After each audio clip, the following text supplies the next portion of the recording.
Student, आज जो है हम कंडीशन ई एफ डिस्कस करेंगे और इस कंडीशन में हम इंटरचेंज ऑफ इम्परेटिव सेंटेंसेस को देखेंगे और ये दो पार्ट में डिवाइड किया गया है, पार्ट वन और पार्ट टू। तो ये पार्ट वन हमारा है। पार्ट वन में जो है हम इंटरचेंज इम्परेटिव सेंटेंसेस को देखेंगे। पहला क्वेश्चन ये उठता है कि आखिर इम्परेटिव सेंटेंस को हम कैसे रिकग्नाइज करेंगे या पहचानेंगे कि ये जो है ये एक इम्परेटिव सेंटेंस है। तो उसके पहचानने के लिए सबसे आसान है कि आप रूल भी समझ सकते हैं। रूल नंबर वन में ये होगा, हम कैसे पहचानेंगे। तो पहचानने की ये शर्त है कि जो इन्वर्टेड कामा के अंदर होगा और जो स्टार्टिंग होगी वो या तो वर्ब फर्स्ट से इसकी स्टार्टिंग होगी। पहला काम ये है, इन्वर्टेड कामा के अंदर का स्टार्टिंग जो है वो वर्ब फर्स्ट से होगी। वर्ब फर्स्ट जैसे कम हो गया, गो हो गया, या स्लीप हो गया, या वर्ब जैसे कम हेयर हो गया तो कम से स्टार्टिंग हो गई तो वो वर्ब फर्स्ट हो जाएगा। अगर वर्ब फर्स्ट से स्टार्टिंग नहीं है तो वो हो रहा होगा do not plus verb first से, यानी इन्वर्टेड कामा के जो अंदर वाला सेंटेंस है वो do not plus verb first उसकी स्टार्टिंग हो जाएगी या होगा। अगर ये नहीं होगा तो आप देखेंगे कि उसके अंदर जो है ये प्लीज़ से स्टार्टिंग होगी, प्लीज़। लेकिन प्लीज़ के साथ आप ये देखेंगे कि उसके साथ वर्ब फर्स्ट ज़रूर लिखा होगा। अगर वर्ब फर्स्ट नहीं लिखा होगा तो प्लीज़ के साथ फिर आप देखेंगे कि प्लीज़ लिखा होगा और डू नॉट लिखा होगा और फिर जो है वर्ब फर्स्ट होगा। हाँ, एक चीज़ और ये ज़रूरी है कि प्लीज़ जो है जैसे इसमें आगे आया, कभी सेंटेंस में पीछे आएगा तो फिर उसमें आपको वर्ब फर्स्ट आगे मिलेगा या डोंट आगे मिलेगा, तो हम उससे पहचान लेंगे कि ये जो सेंटेंस हैं ये जो है हमारे इम्परेटिव सेंटेंसेस हैं। तो इम्परेटिव सेंटेंस जो हुए हम क्या करेंगे, इम्परेटिव सेंटेंस की स्टार्टिंग जो होगी वो वर्ब फर्स्ट से होगी। अगर वर्ब फर्स्ट से नहीं हो रही है तो इम्परेटिव सेंटेंस की स्टार्टिंग डू नॉट से होगी। अगर डू नॉट नहीं है तो प्लीज़ प्लस वर्ब फर्स्ट होगा या please plus do not plus verb first होगा।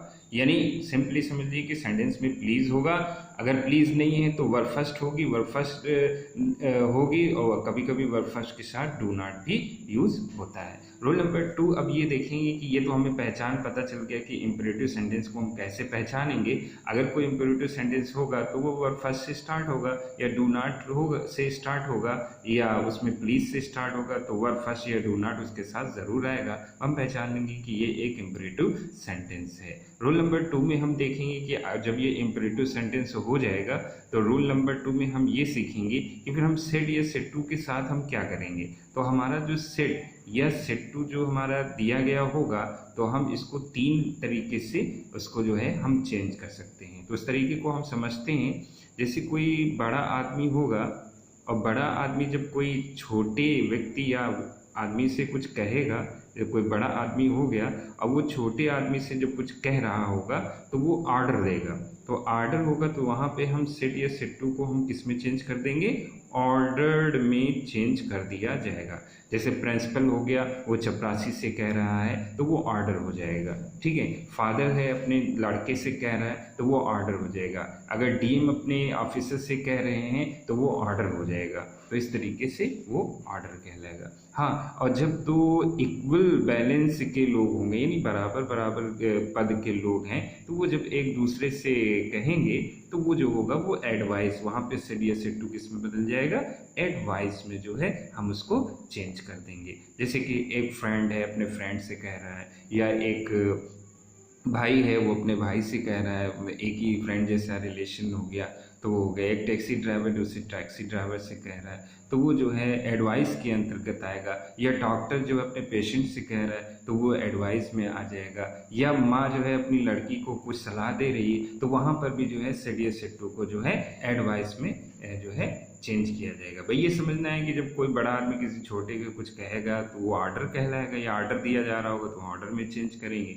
और जो दोनों इक्वल होंगे तो वो जो है एडवाइस में चला जाएगा। उसी तरह अगर कोई छोटा स्तर का आदमी जो है किसी बड़े आदमी से जब कुछ कह रहा होगा, यानी जब वो कुछ बड़े आदमी से कुछ कहेगा, कोई छोटा आदमी जो है किसी बड़े आदमी से जब कुछ कहेगा तो वो उस रिक्वेस्टेड में सेड या सेड टू को वहाँ पर जो है रिक्वेस्टेड में चेंज कर देंगे। वो कैसे रिक्वेस्ट में कहें, जैसे प्यून हो गया या चपरासी हो गया प्रिंसिपल से कहेगा तो वो रिक्वेस्ट होगा, या कोई चपरासी है, डीएम से कुछ कह रहा है या रिक्वेस्ट हो गया, या हम कहीं अपना एप्लीकेशन दे रहे हैं, कोई काम हमको करवाना है तो वहाँ पे जो है रिक्वेस्ट ही आता है, या कहीं फादर से हमें जैसे फ़ीस लेनी है तो हम उनसे रिक्वेस्ट करेंगे तो वहाँ पे जो है सेड या सेड टू को जो है हम रिक्वेस्ट में बदल देंगे। यानी सेड या सेड टू को 3 पार्ट में बदला जाएगा, या तो वो ऑर्डर में बदलेगा, या तो एडवाइस में बदलेगा, या तो वो रिक्वेस्टेड में बदलेगा। 3 में तो कैसे ऑर्डर तब बदलेगा, जब कोई बड़ा आदमी छोटे से कहे या उसको कोई आदेश दिया जाए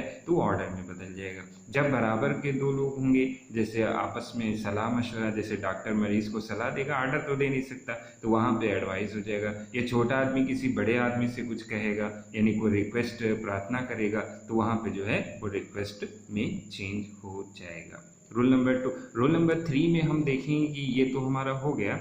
रूल नंबर 3 में अब ये आएगा कि जो है हम इन्वर्टेड कामा हटाकर हम क्या करेंगे, जैसे हमारा कॉमा और इन्वर्टेड कामा लगा हुआ है तो इसको हटा के हम क्या करेंगे। तो इसके लिए पहली कंडीशन ये है कि अगर इसकी स्टार्टिंग जो है वर्ब फर्स्ट से, इन्वर्टेड कामा के अंदर की स्टार्टिंग वर्ब फर्स्ट से हो रही है तो इन्वर्टेड कामा को हटाकर वहाँ पे टू लगा दिया जाएगा, एक काम। दूसरा, अगर इन्वर्टेड कामा के अंदर है और सेंटेंस की स्टार्टिंग जो है या सेंटेंस में अंदर कहीं आपको डू नॉट मिल जाता है, या डू नॉट मिलेगा या कहीं कहीं पे आपको जो है डोंट भी लिखा मिलेगा, वो दोनों एक ही चीज़ है, ये शॉर्ट फॉर्म लिखा हुआ है, तो डू नॉट या डोंट दोनों को जो है पहले हटा दिया जाएगा। इनको हटा देंगे, यहाँ पे इनको लिखेंगे नहीं, और इन्वर्टेड कामा की जगह पर फिर जो है हम वहाँ पर नॉट टू का जो है यूज़ करेंगे। ओके, यानी हमें इन्वर्ट कामा पे ये ध्यान देना है कि अगर इन्वर्टेड कामा है और अंदर वर्ब फर्स्ट है तो इन्वर्टेड कामा को हटाकर हम टू लगा देंगे, और अगर इन्वर्टेड कामा है और अंदर डू नॉट या डोंट लिखा हुआ है तो डू नॉट इनको भी जो है यहाँ से पहले हटा देंगे सेंटेंस के अंदर से, फिर इन्वर्टेड कामा के प्लेस पर जो है हम नॉट टू जो है रख देंगे। इस तरीके से हमारा जो है वो सेंटेंस जो है इम्परेटिव इनडायरेक्ट में चेंज हो जाएगा। बाकी जो कंडीशन हमारे जो रूल्स रहेंगे वो कंडीशन ए के रहेंगे, और कंडीशन जो है वो ए के यूज़ किए जाएंगे, कंडीशन बी के यूज़ किए जाएंगे, कंडीशन सी के हो जाएंगे, कंडीशन डी के हो जाएंगे। यानी जितनी कंडीशन अभी तक हमने पढ़ी हैं वो सारे रूल भी यहाँ पर अप्लाई होंगे। अब हम इसको एग्जाम्पल से समझते हैं तो बात जो है हमारी और अच्छे से क्लियर हो जाएगी। तो आइए चलते हैं और हम एग्जाम्पल को देखते हैं और इन इम्परेटिव सेंटेंसेस को जो है हम इनडायरेक्ट में चेंज करते हैं। तो एग्जाम्पल हम पहला लेते हैं, एग्जाम्पल नंबर 1 जैसे हो जाएगा, she said to me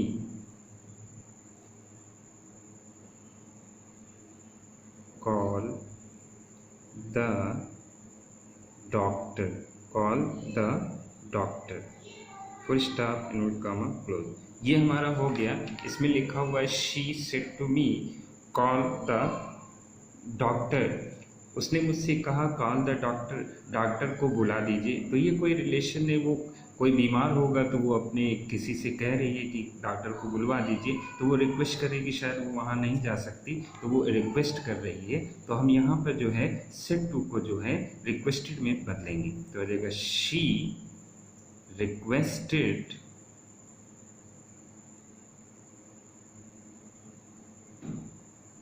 me. Okay, ये यहाँ तक हमारा जो है चेंज हो गया, यानी शी रिक्वेस्टेड मी हमारा ये सेंटेंस हो गया। उसके बाद जब हम आगे देखते हैं तो अंदर हम देखते हैं तो ये वर्ब फर्स्ट से शुरू हो गया। कहीं भी आप सेंटेंस में देखें कहीं पे भी डोंट नहीं लिखा हुआ। जब सेंटेंस में डोंट नहीं लिखा हुआ है तो इसका मतलब ये हुआ कि हम यहाँ पे इन्वर्टेड कामा हटाकर हम यहाँ टू लगा देंगे, टू, और बाकी सेंटेंस को हम वैसे ही यहाँ पे नोट कर देंगे, टू कॉल द डॉक्टर। एक चीज़ यहाँ पे ध्यान देना आपको बहुत ही ज़रूरी है, यहाँ पे फुल स्टॉप कर देंगे। वो ज़रूरी है कि आप इसको देखें कि ये कॉल है वर्ब की फर्स्ट फॉर्म है, तो लाओ हम इसको वर्ब सेकंड बना दे। तो ऐसा नहीं हो सकता, क्योंकि वर्ब के आगे जब टू लग जाता है तो वो टू इन्फिनिटिव वर्ब हो जाती है, यानी फिर उस वर्ब को आप सेकेंड में नहीं बदल सकते, क्योंकि वो टू से ऐड हो जाती है, फिर टू उसको बदलने नहीं देता, तो हम उसको वैसे ही लिख देते हैं। एग्जाम्पल नंबर 2 देखते हैं तो एक बात और क्लियर हो जाएगी। Ram said, please help me, full stop invert काम हो गया। आपने देखा इसमें लिखा Ram said please help me. तो जब सेंटेंस के अंदर प्लीज आ जाए तो ये डेफिनेटली क्लियर हो जाता है कि जो है ये कोई रिक्वेस्ट हो रही है। तो ऐसी कंडीशन में जब सेंटेंस के अंदर प्लीज हो जाएगा तो हमें ध्यान रखना है कि प्लीज को जो है सेंटेंस से हटा दिया जाएगा और यहाँ पे जो सेड होगा इसको डायरेक्टली जो है रिक्वेस्टेड में चेंज कर देंगे। तो यहाँ हो जाएगा Ram requested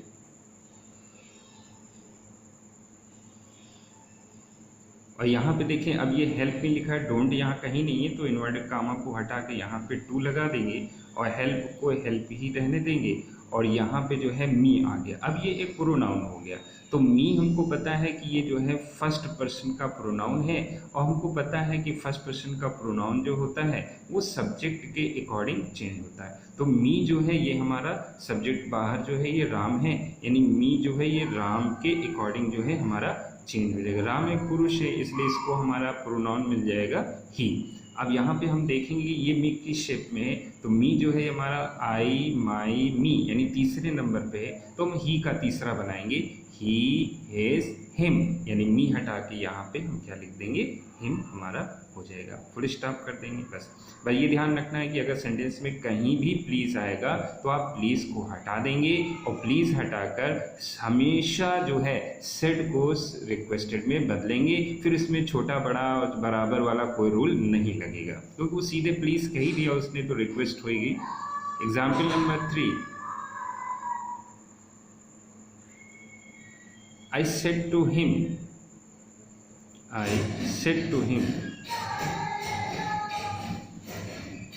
don't abuse me.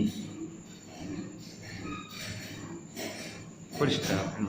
अब इसमें लिखा है I said to him, don't abuse me. मैंने उससे कहा don't abuse me, मुझे गाली मत दो।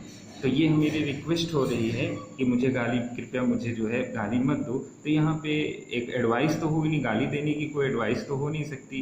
ऑर्डर, हाँ ऑर्डर में हो सकता है कि मुझे गाली मत दो, ये ऑर्डर होगा तो ऑर्डर पे रुकेगा नहीं तो हम उसको रिक्वेस्ट करेंगे। तो यहाँ पे हो जाएगा आई रिक्वेस्टेड हिम। अब आप देखें यहाँ पे डोंट आ गया। जब सेंटेंस में डोंट आ जाएगा तो हमको डोंट जो है वो हटा देना है और इन्वर्टेड कामा की जगह पर हमको नॉट टू लगा देना है। तो नॉट और टू हो जाएगा, टू के साथ एब्यूज लिख दिया जाएगा। अभी एब्यूज नहीं चेंज होगा क्योंकि टू के साथ हो गया। मी फिर चेंज होगा, मी हमारा फर्स्ट पर्सन है तो फर्स्ट पर्सन जो है ये सब्जेक्ट आई के अकॉर्डिंग चेंज होगा, लेकिन आई और आई का थर्ड, ये आई का ही थर्ड रूप है आई माई मी, तो यहाँ भी इसका थर्ड लेंगे मी ही आ जाएगा। तो यहाँ पे मी को हटाकर मी ही रख दिया जाएगा और ये फुल स्टॉप हो जाएगा, हमारा इंटरचेंज हो जाएगा। नेक्स्ट एग्जाम्पल देखते हैं, example number 4।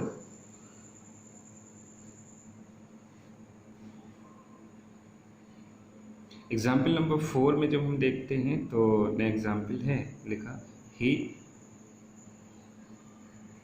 Said please do not beat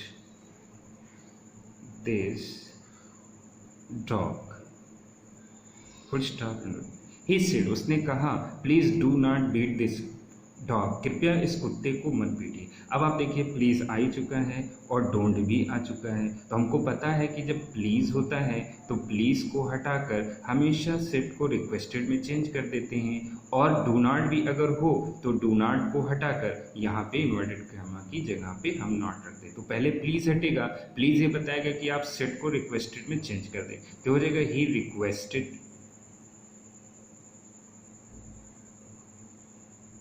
अब प्लीज़ का काम खत्म हो गया, अब आया डू नॉट। डू नॉट जब हटा दिया जाएगा तो अब इन्वर्टेड कामा की जगह हम क्या लगाएंगे, तो यहाँ पर जो है हम नॉट टू का यूज़ करेंगे, नॉट टू। और यहाँ बीट हो जाएगा, बीट। दिस किस में चेंज हो जाएगा, डैट। अगर डॉग सामने है तो नहीं चेंज करेंगे, मान लो वहाँ से चला गया हो तो डैट हो जाएगा, तो ये फुल स्टॉप हो गया। ओके, अब नेक्स्ट सिंपल, यानी he requested not to beat that dog. Number 5,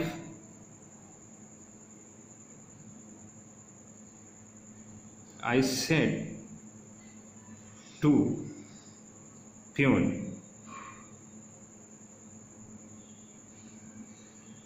open the door now.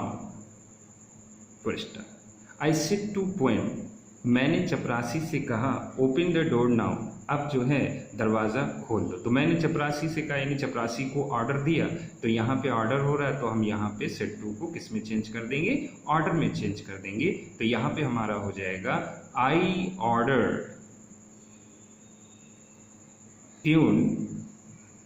अब हम अंदर चलते हैं तो अब इन्वर्टेड कामा आ गया हमारा, और यहाँ पे जो है ये वर्ब फर्स्ट लिखी हुई, कहीं भी डोंट नहीं है। तो जब सेंटेंस के अंदर वर्ब फर्स्ट से स्टार्टिंग होगी तो comma inverted comma inverted comma हटाकर हम यहाँ पे टू लगा देंगे, तो हो जाएगा टू ओपन, वैसे लिख देंगे ओपन द डोर, और नाउ बदल जाएगा, जैसे पहले बदलते थे नाउ का क्या हो जाएगा, देन हो जाएगा, और ये फुल स्टॉप। इस तरीके से ये बदल जाएगा।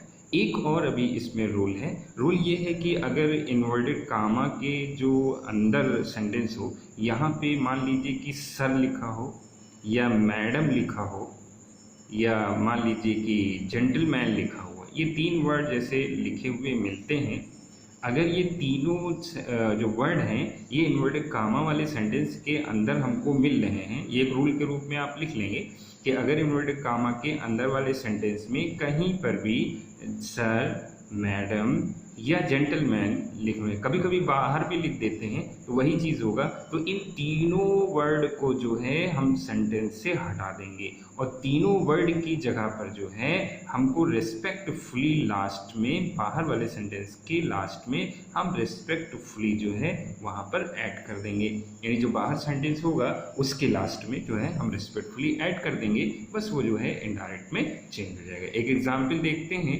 6 और इस बात को हम क्लियर करते हैं।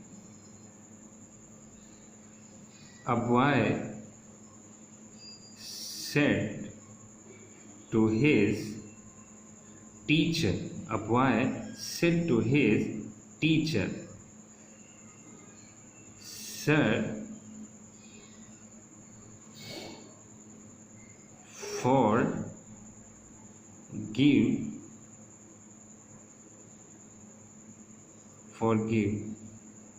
me today.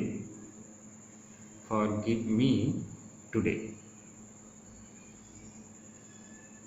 A boy said to his teacher, एक लड़के ने अपने टीचर से कहा सर फॉरगिव मी टुडे, आज मुझे माफ़ कर दें। तो वो रिक्वेस्ट ही कर रहा है, ये तो हमें क्लियर हो गया, लेकिन एक वर्ड यहाँ पे सर भी बढ़ गया। तो हमने अभी ऊपर रूल में बताया कि अगर सर हो, मैडम हो या जेंटलमैन हो, तो इन सारे वर्ड्स को हटाकर बाहर वाले सेंटेंस के यहाँ पर लास्ट में रिस्पेक्टफुली हम यहाँ ऐड कर देंगे। तो ये हमारा हो जाएगा अ बॉय, और ये अपने टीचर से कह रहा है माफ़ करने के लिए, तो यहाँ पे रिक्वेस्टेड आ जाएगा। तो a boy requested his teacher, a boy requested his teacher। अब यहाँ पे हम देख लेंगे नॉट सर आ गया है, सर के लिए हमने बताया रिस्पेक्टफुली लास्ट में जोड़ देंगे, तो यहाँ पे जो है हम रिस्पेक्टफुली जोड़ देते हैं, रिस्पेक्टफुली, ये सर का काम करेगा रिस्पेक्टफुली, यानी जब सर होगा तो सर को हटा के सेंटेंस बाहर वाले सेंटेंस के लास्ट में, यानी टीचर के बाद रिस्पेक्टफुली जोड़ देंगे। अब आया हमारा, देख लेंगे कहीं डोंट तो नहीं है, डोंट नहीं है, फॉरगिव माने होता माफ़ करना या क्षमा करना, तो यहाँ पे ये वर्ब फर्स्ट है, तो इन्वर्टेड कामा को हटाकर हम यहाँ पे केवल टू लगा देंगे, और यहाँ पे फॉरगिव लिख देंगे, फॉरगिव, और मी आ गया, मी चेंज होगा, मी फर्स्ट पर्सन है, तो ये हमारा सब्जेक्ट यानी बॉय के अकॉर्डिंग होगा, बॉय लड़का है तो इसको सब्जेक्ट प्रोनाउन मिल जाएगा ही। यहाँ मी अपने थर्ड नंबर पे है, आई, माई, मी यानी तीसरे नंबर पे, तो ही का तीसरा हो जाएगा ही, हिज, हिम, तो मी हटा के यहाँ पे क्या लिख देंगे, हिम लिख देंगे। ओके, यहाँ पे जो है हिम यहाँ पर लिख दिया जाएगा लास्ट में, ये यहाँ पे हिम हो जाएगा। हिम के बाद अब आ गया टुडे, और टुडे जो है हम इसको बदल देंगे दैट डे, दैट डे। इस तरीके से जो है ये सेंटेंस हमारा इनडायरेक्ट में इम्परेटिव सेंटेंस चेंज हो जाएगा। ये हमने जो है पार्ट 1 को हमने डिस्कस किया। पार्ट 1 जो था हमने उसको रूल्स को समझा। बस सिंपली आप इसको समझिए कि अगर इम्परेटिव सेंटेंस है तो इसकी पहचान क्या होगी। इम्परेटिव सेंटेंस की पहचान ये होगी कि इन्वर्टेड कामा के अंदर का सेंटेंस वर्ब फर्स्ट से शुरू होगा। इन्वर्टेड कामा के अंदर का सेंटेंस वर्ब फर्स्ट से शुरू होगा। वर्ब फर्स्ट से शुरू नहीं होगा तो डोंट प्लस वर्ब फर्स्ट से शुरू होगा।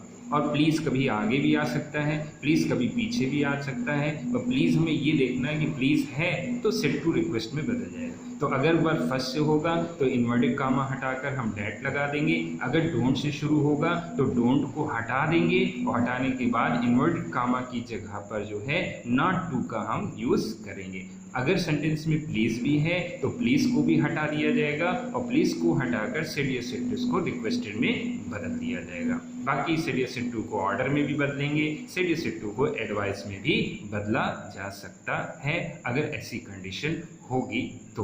और अगर सर, जेंटलमैन या मैडम होगा तो इन सारे वर्ड्स को हटा देंगे और बाहर वाले सेंटेंस के लास्ट में रिस्पेक्टफुली जो है हम छोड़ देंगे। तो ओके व्यूअर्स एंड स्टूडेंट्स, ये जो हमने इम्परेटिव सेंटेंस पढ़ा ये हमारे अदर्स कम्पिटिटिव एग्ज़ाम में और एसएससी हुआ, बैंकिंग हुआ, बीएड हुआ, टीजीटी हुआ, टेट हुआ या सीटेट हुआ, उसमें भी बहुत ऐसे सेंटेंसेस जो है पूछे जाते हैं। तो आप इसको ध्यान से पढ़ें। और यूपी बोर्ड में भी इसको पूछते हैं, सीबीएसई बोर्ड में भी है, सभी बोर्ड्स के लिए बहुत ही इंपॉर्टेंट है। तो आप इसको पढ़ें, इस वीडियो को देखें, नोट्स बनाएं। अगर ना समझ में आए तो इस वीडियो को एक बार और देखें और अपने कमेंट, लाइक और शेयर करें। और जो लोग देख रहे हैं अगर उन्होंने अभी तक सब्सक्राइब नहीं किया है तो मेरे वीडियो को आप चैनल को सब्सक्राइब कर लें ताकि आपको नए नए वीडियो आपके पास आसानी से पहुंच सके और आपकी इंग्लिश वोकैबुलरी और ग्रामर जो है बहुत ही बेहतरीन हो सके, ताकि आगे आपकी लाइफ में बहुत ही हेल्पफुल हो। इससे जो है आप इंग्लिश बोलने में भी बहुत ही हेल्प होगी। Thank you guys.